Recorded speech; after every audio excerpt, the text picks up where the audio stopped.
Hey guys, my name's Crystal Kenny, and I'm in love with creating. All things artistic and imagination involved. I'm an American girl who chased her creative dreams all the way to Paris, France, making a living using photography. This podcast takes you inside the stories of all the artsy folks I've met along the way and gives you that extra push to discover your creative gifts. The desire to create is deeply inside each and every one of us, and I give you the tools and inspiration to find a new way of living a more creative life. This is La Vie Creative, the podcast.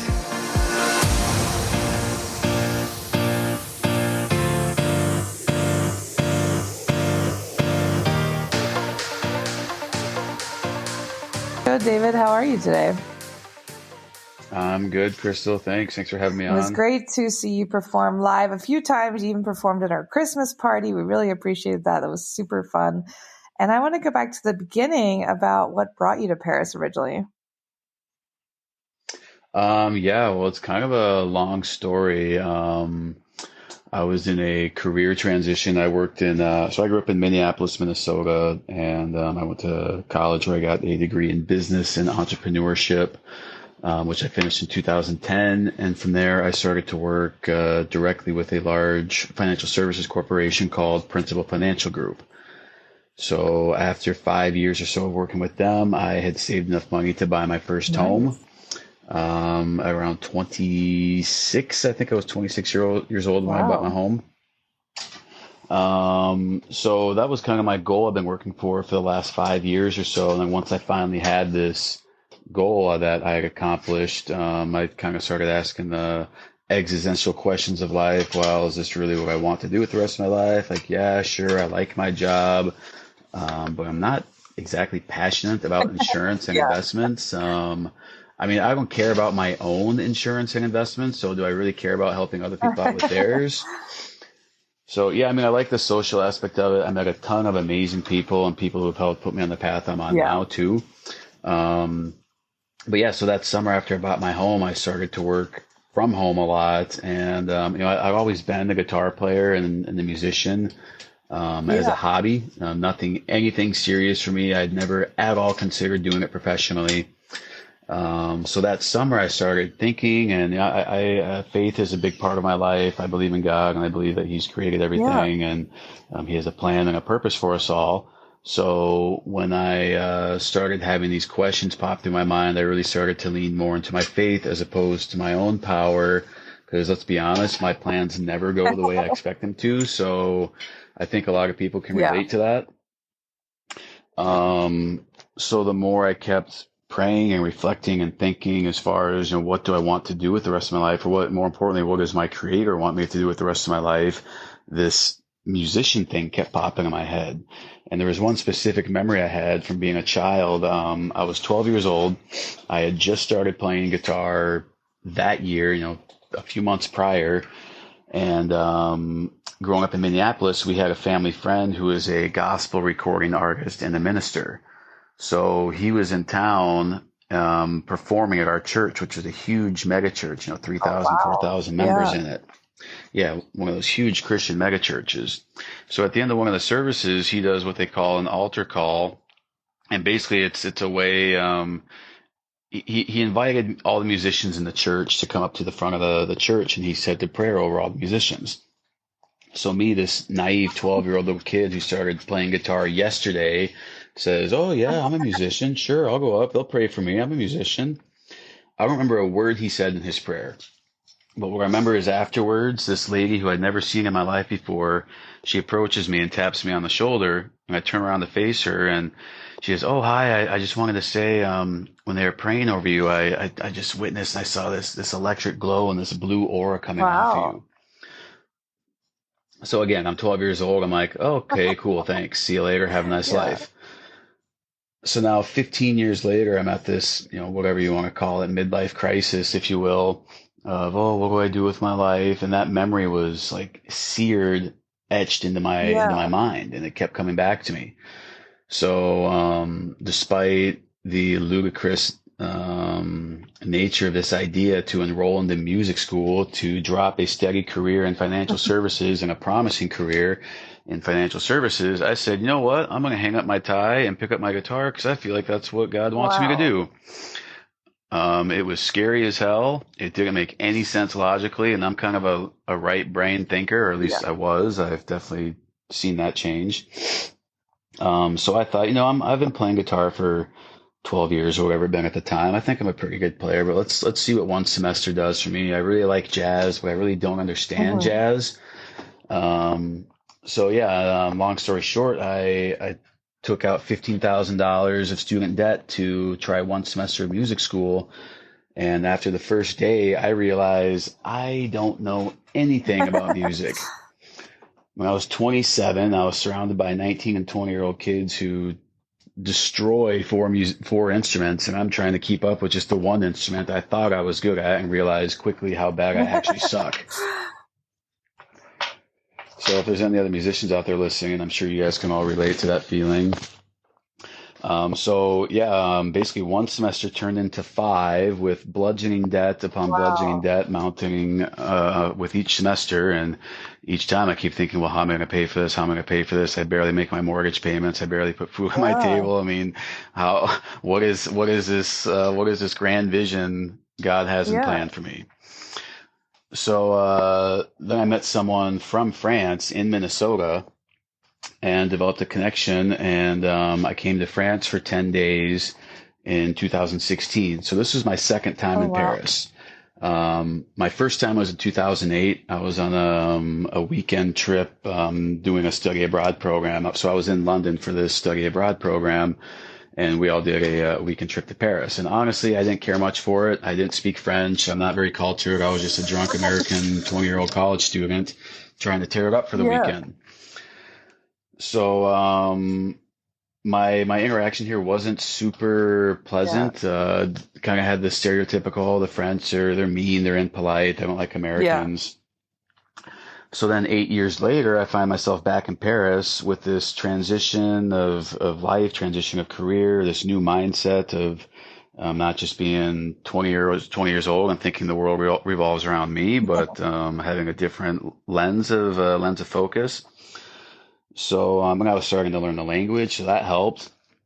And so basically, I spent 10 days here, and it totally changed my life. After 10 days, I landed back in Minnesota, and I still remember getting off the airplane, and I felt like a foreigner in the city I'd grown up for 25 years of my Wow. life. A place I love, a place I still love, a place I have lots of family and lots of friends, a place I really enjoy visiting every year when I go back.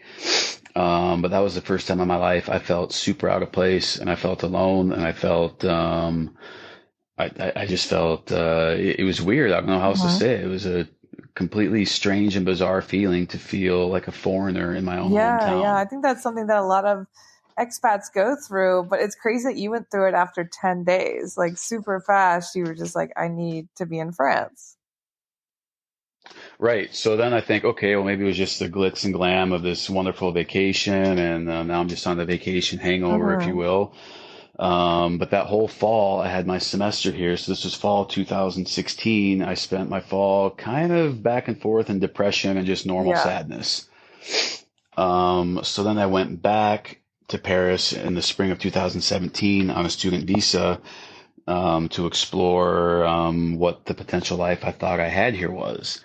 So after 4 months, I continued to network, and I met a ton of other local musicians, some expats, some local French people, and people, Paris is a diverse city, so people from all over the world. And I love the liveliness of the music scene here. I mean, there's jams and open mics and Mhm. concerts every night of Yeah. the week. So, for me, it was I basically take my guitar out and I go to this jam and that jam and that jam and get home at 2 or 3 in the morning and do it all over again the next So it was day. like right away, it was just you were fully in the whole musical world here and finding community and finding work. Yeah, and it was crazy. I mean, it's like I didn't even try to do it. I mean, I just went out and went where people told me to go. Like, oh, you're looking for jams, check out this place. Oh, you like jazz, go to this place. So yeah, I mean, everything that's happened to me has been thanks to the people God's put in my path. It's nothing I could have done on my Hmm. own. So after my semester ended, I went back to Minnesota one last time with the goal of selling my home and pretty much everything else I own. So then finally I landed back in Paris the end of 2017 to set up residency here with nothing but two bags of clothes and two guitars on my Wow, back. that's so crazy. Did your family think you'd lost your mind or they were supportive? My mom was super supportive. My dad was also supportive, but I think he was a split personality of thinking I lost my mind, but still supporting me losing Yeah, my mind. exactly. And so you get here, you find you have a place to stay, and you've just been a full-time musician since then. Yeah, pretty much. I mean, the first couple months were slow, obviously, kind of getting back into the groove of things, reconnecting with the people I'd met the spring prior. And then, the spring for me was mostly, I was here for school too, so it wasn't 100% for work, although there was, I was starting to lay the groundwork for making that happen. So my first month or so here, I don't think I had any gigs or any Yeah, work at all. But after selling a home, I was financially yeah. okay for the time being. So the first year or so was a little slow in getting things rolling, as it is with any new business in a new country.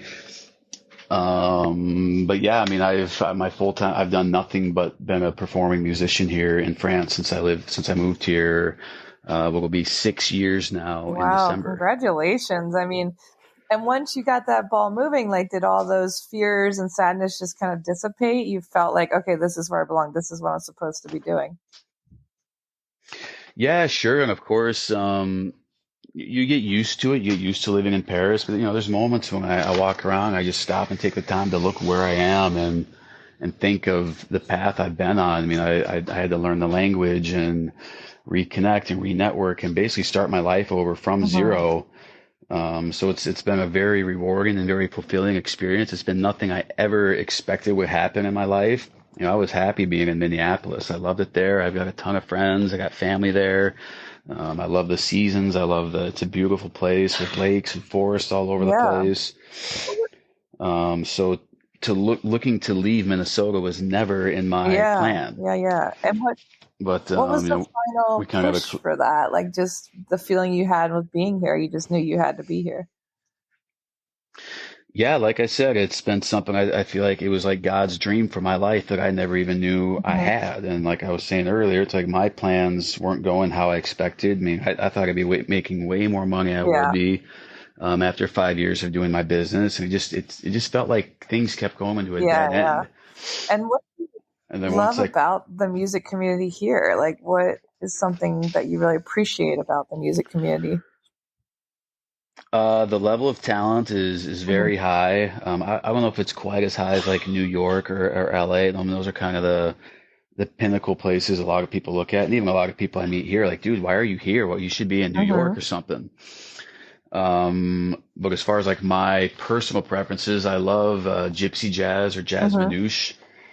That's a style that's very French in origin, and that's a style you don't see a whole lot in other. I mean, sure you see it, but not at the level it is here. I mean, I've seen some of the best gypsy jazz in the world here, just in Paris, going to small little cafes, and you see these guys who are unbelievable players. Do you feel like jazz So scene's still like bigger here than maybe other parts of the world? Like jazz is kind of dying off in other parts of the world? I think it is. I think it's coming back. Actually, you see it a lot as a mix in other styles like jazz hip hop or even like in neo soul. There's a lot of jazz elements going on. So a lot of the styles that are popular today aren't necessarily jazz per se, but there's a lot of jazz roots and jazz Hmm. influences. Now I love being a jazz musician. I play a lot of jazz and gypsy jazz. So, Paris is a great place if you're looking for other artists to connect with. And one thing that for me it's very inspiring. So there's moments where I start to think, yeah, okay, I'm kind of the shit. I'm a pretty good guitar player, and then I go out and I see some of these other cats play. I'm like, dude, I'm not gonna see anyone for a month. I'm gonna do nothing but practice my instrument for the next month, and we'll see if maybe then I'm at a decent, passable Yeah, yeah, level. it inspires you. Right? It's inspiring. It keeps you humble and modest. And it's just fun to be able to go out any night of the week and see an amazing quality of music. So Minneapolis, yeah, it's a big city, but it's not like Paris, it's not like New York, so we won't have quite the same level or quite the same Yeah, talent pool. definitely. So, that's one thing I love about Paris. And even outside the music world, you can do really anything. It's so diverse, and there's so many people here from all different corners of the world, and there's so many different activities to do. So, that's one thing I love Yeah, about it this feels like place. maybe the land of opportunity for an American. I like to come. Right. Definitely. Right. And it's funny too, because a lot of people I meet here are like, oh man, you're from America. It's my dream to go to the US. What are you doing in Paris? I'm like, well, it was kind of my dream to go to Paris. So here, you take my passport, I'll take Exactly. The yours. grass is always greener. And talk about, is Right. there any kind of like competition? Like I know a lot of times you play outside, there's people playing in the street. Like what is like the rules around that, or certain corners, somebody's corner, or certain locations or whatever? How does that work with all the street musicians? Yeah, so I don't do a ton of that. I did get into it a little bit this summer just because it's nice and it's a nice way to make some extra Yeah. cash. That's one thing that kind of has started to bug me about Paris. Paris has this stereotype of being the city of lights and the city of arts and the city of music. Um, the first part of the summer, you'd see musicians everywhere, especially in the Montmartre area, like where you and your husband live, and the place I like to hang out a lot. You go out on a Saturday afternoon and you might run into 5 or 6 different groups all within a square kilometer Yeah. of each other, all just in that little like Abbess area.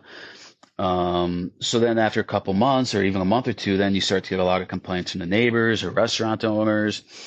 So that I can relate to. I mean, sure, these people pay a lot of money to live in a very nice area of Paris, but at the same time, that area of Paris is kind of what it is thanks to a history of artists and Hmm. musicians. Yeah. I mean, not entirely, of course, but I mean, it's an area that's known for that. So now they're kicking all the musicians out of that Yeah, I've area. noticed they're all gone because I used to find them, like you said, all the time. It was fun. I'd be walking my dog and listen to some music, and I really appreciated that. But now I actually see the police come up to them and tell them to leave all the time.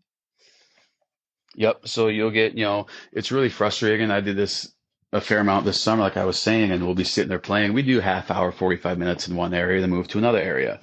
So that's a way to share with other artists. You might have someone else come up like, hey, we'd like to play. How long are you guys planning on playing? Are you just setting up? So we all understand it. So there's just a little communication with other artists as far as competition. So we don't see it as competition. It's just, oh, well, hey, these guys want to play. Well, let's cut our session a little short, then we'll go Hmm. somewhere else. So it's all a very friendly community because we're all trying to do the same thing and we all Yeah. get it. So then as far as the police are concerned, this is what really bugs me is we might have, beautiful Saturday afternoon. If we're playing at 2 o'clock in the morning, sure, I understand, but we're playing at like 3, 4, 5 o'clock in the Yeah. afternoon. There's a ton of people out. So, there'll be times when we'll have crowds of 50, 60, 70, 100 people all standing around, dancing, taking pictures, putting money in the guitar case. And there's one neighbor who isn't happy with it. So they call the police and the police come and say, well, yeah, sorry, you guys have to go. It's a nuisance for the neighborhood. Wow. Like a nuisance, but look at all these people who are having fun. Like, is this like a nuisance to you? Yeah. So it's totally changed. Yeah. And this is something I've seen only in the last few Hmm. years. In my experience, it started shortly after COVID. So we all are locked up for 3 months. Then the weather starts to get nice and the government says, oh, it's okay. You guys can go outside now.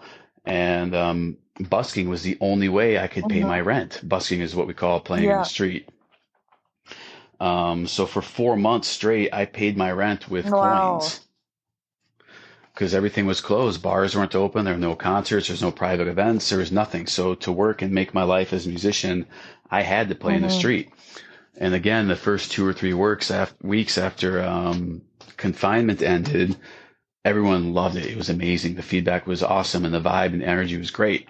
And then it didn't take long, 2 or 3 weeks, and neighbors started to call and Oh, complain. wow. That's so sad. It's like I know, isn't it? It's like we just came out of this terrible moment of being locked in our apartments for 3 months on end, and now things are finally coming back, and people get sick of the liveliness of it after two Yeah, they're weeks. tired of La Vie en Rose, I guess.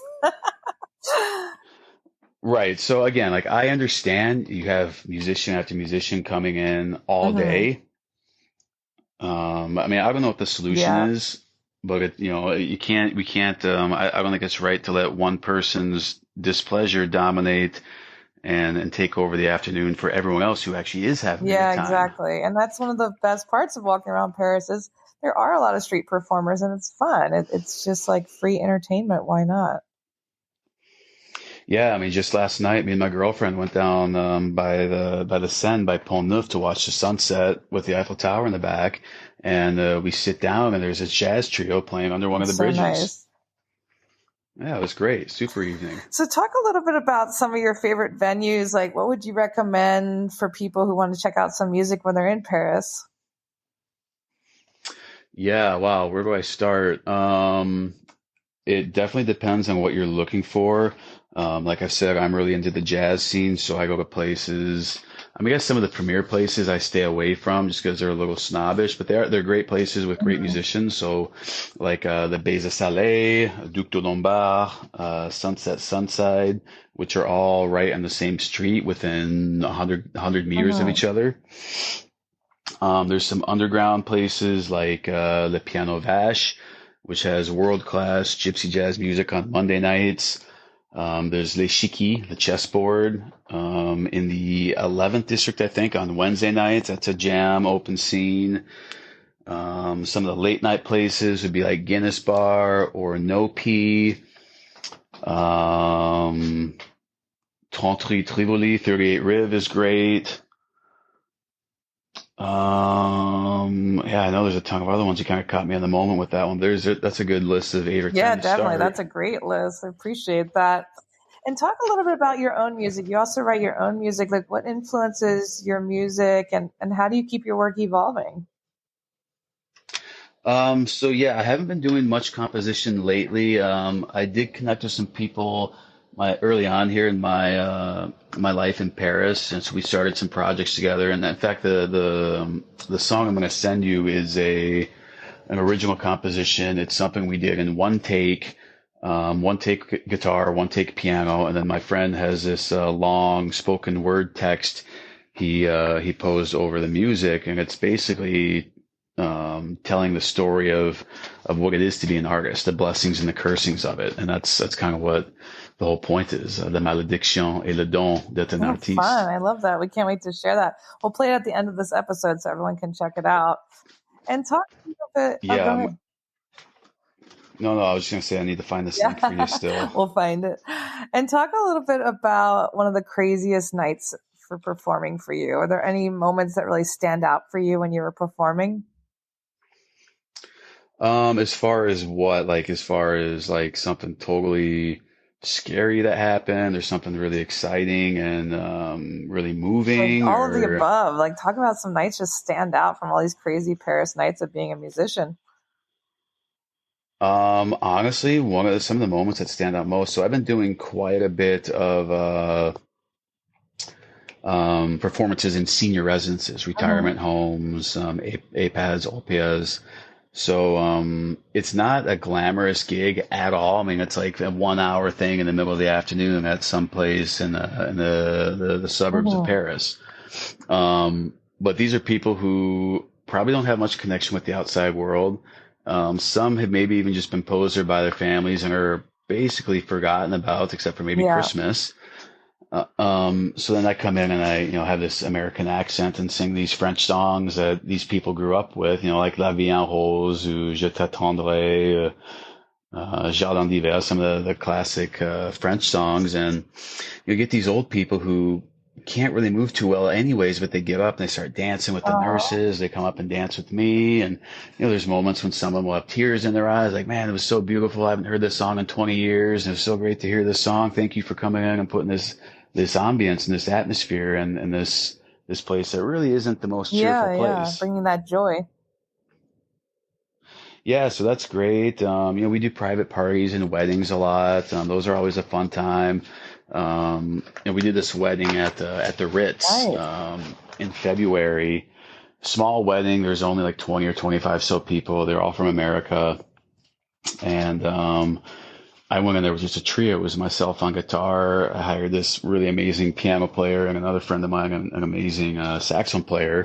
And we just kind of put together a set list, talked to the clients a little bit, what do you guys want to hear? And they're basically like, dude, we don't really care. Here's some songs we kind of like to hear, but you guys just do whatever you do, and I'm sure it'll be fine. So we go there, and the husband is kind of an amateur saxophone player, so he brought his horn out and starts jamming with us at his own Wow. wedding. And the whole party was up dancing and moving around. And afterwards, I mean, the reception we got back from was, man, it almost made me cry. It was so great. And it's like, man, you guys made our wedding. Like, this was so awesome. Like, we knew we were gonna have a good time anyways, but with you guys here, it just brought it to a whole new level that was way beyond our That's so expectations. lovely. That's like what you want. Everyone just loving it, getting together. Right, because a lot of the stuff I do, it's not like we're in some huge stage or some huge concert hall playing in front of 20,000 people. It's not the sexy, glamorous life a lot of people think it is as Yeah. musicians. I mean, a lot of it's really hard work, and we go and play in small cafes and aren't paid super well for a lot of the stuff Yeah. we do. And we have to get there early to set up, and then we put up with with whatever mood the boss is in, Yeah. and which is who knows, that's a wild card. And then we're there till late. So by the time you get out of there, it could be 1, 2 o'clock in the morning, get some food, have a drink, you're home at 3 or 4. It's long nights and not much, like you said, not much pay. Right, exactly. So, especially in a lot of the restaurants and stuff we play, we're more ambience musical.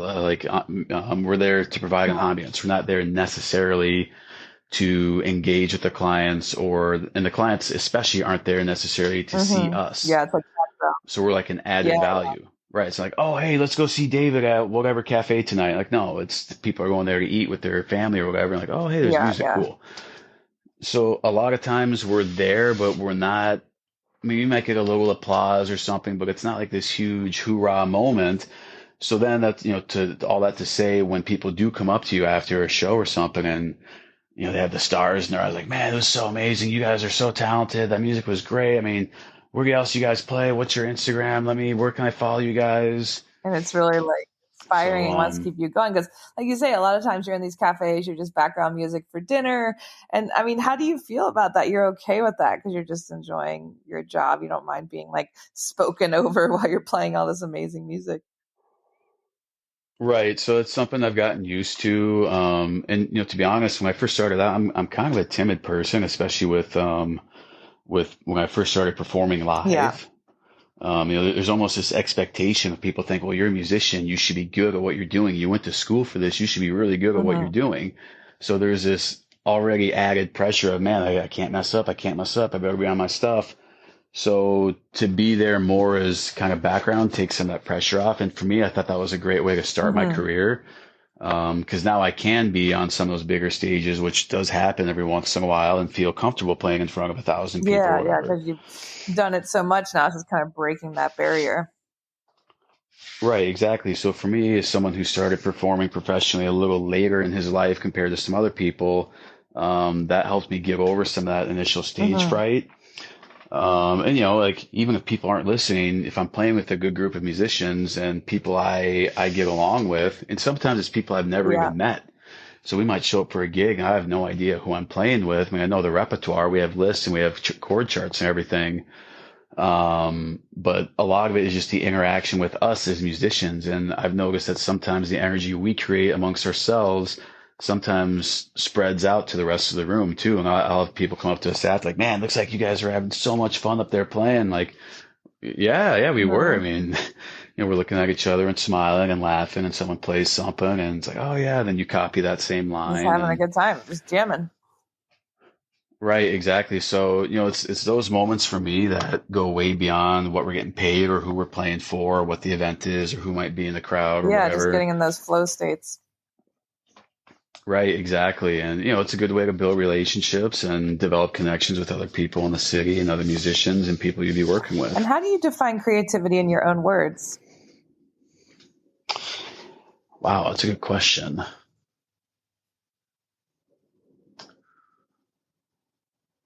Man, I really don't know. I'd have to think about that. I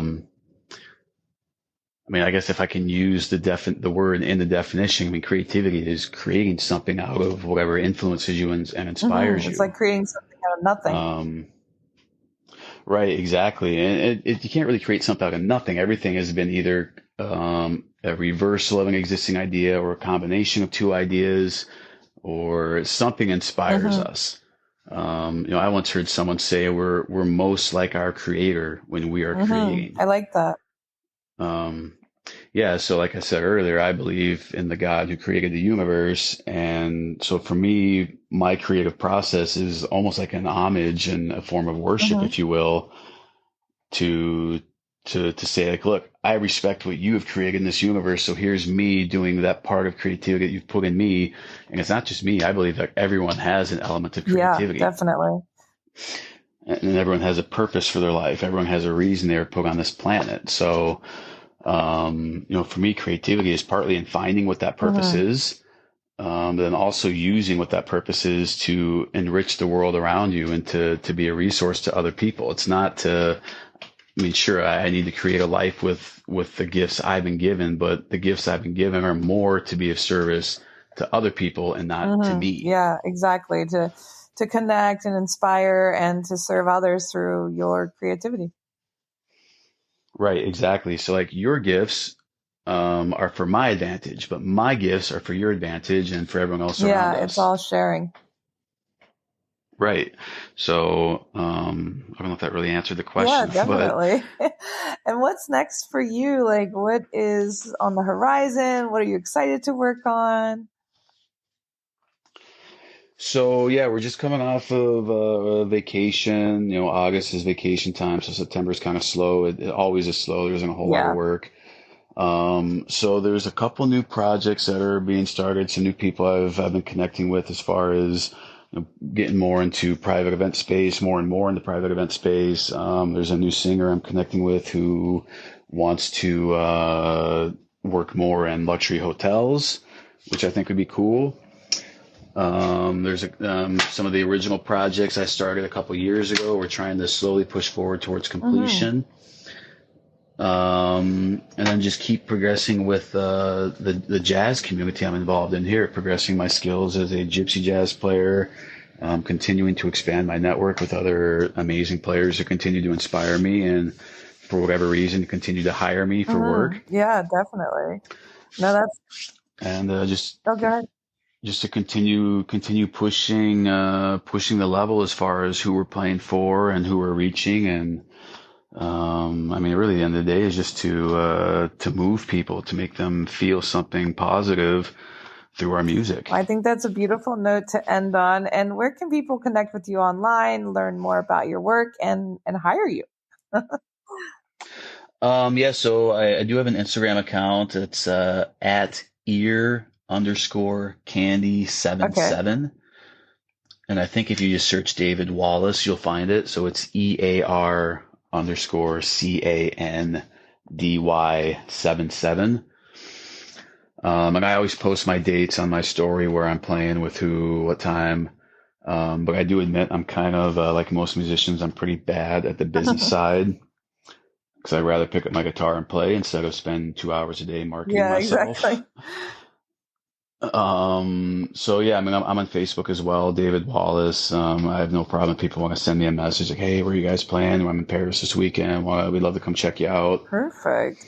That's great. We'll share all that in the show notes too, so people can check you out. And thanks so much for sharing your story today, David. Yeah, well, thanks for having me on. It was great.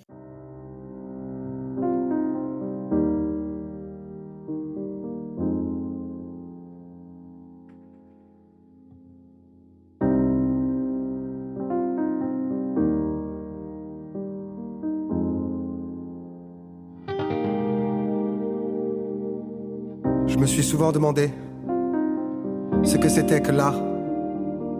Je me suis souvent retrouvé en face de mon stylo noir. Et quand je lui posais la question, il disait juste crayon. Alors que je souffrais de raison, il soufflait don à mon crayon.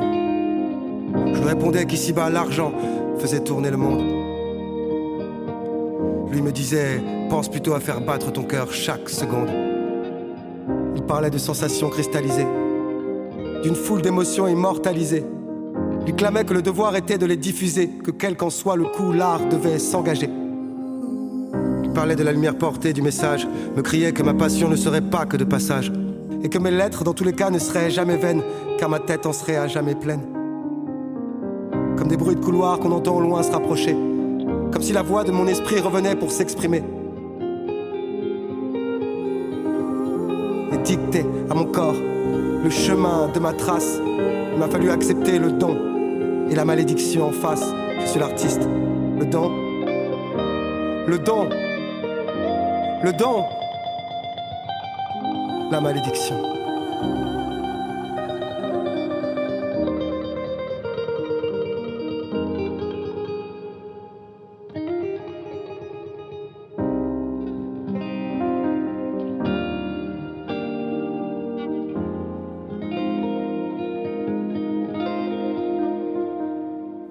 Je me suis souvent demandé pourquoi l'art était-il art.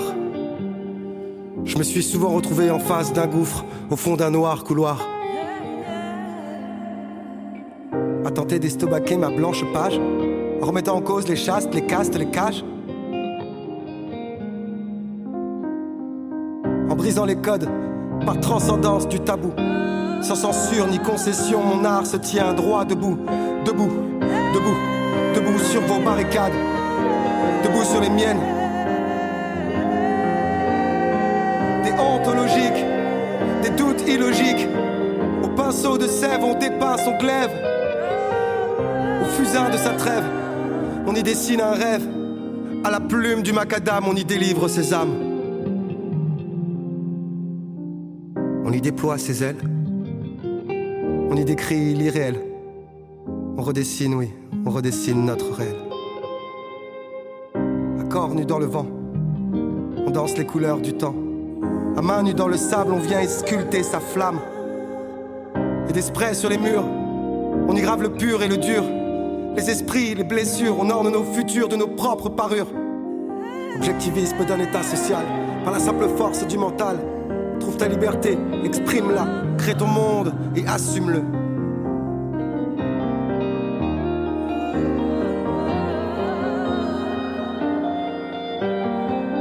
Quitte donc le sillon, hérité de la masse.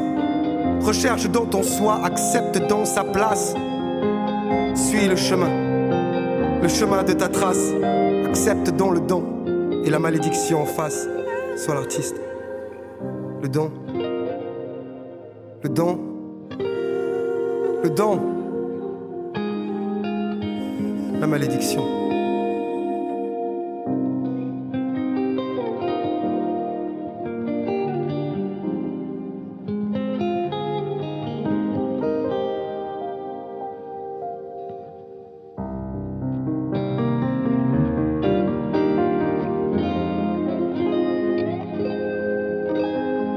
Je me suis souvent demandé si j'étais créateur d'art ou si l'art était devenu mon créateur à l'insu de mon propre égard. Des regards aux multitudes de pensées suintantes, jusqu'à l'odeur de la peur de l'anti-uniformisme latente. Aux yeux des marginalisateurs, au nez de tout ce faux bonheur, au Dieu système de valeurs, au diable, libérez-moi de ma torpeur. Car je cesse d'exister. Maintenant, je veux être, je veux disparaître pour pouvoir enfin renaître. Car dans ma cage aux grilles fermées, j'ai trouvé une fenêtre. Un matin, une pensée, un soir, un peut-être. La porte grande ouverte vers les autres mondes. Je veux vivre et mourir ici, là où tout se fonde, là où tout me fonde.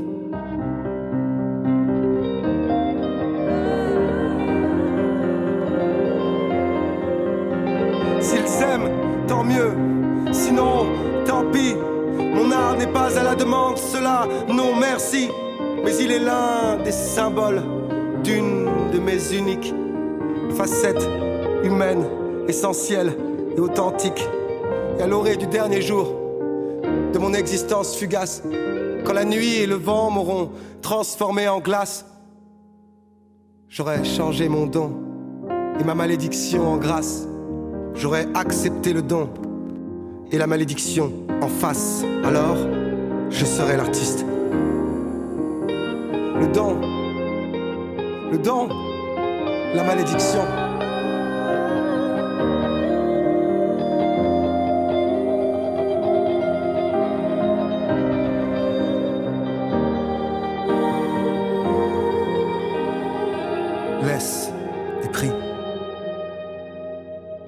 être.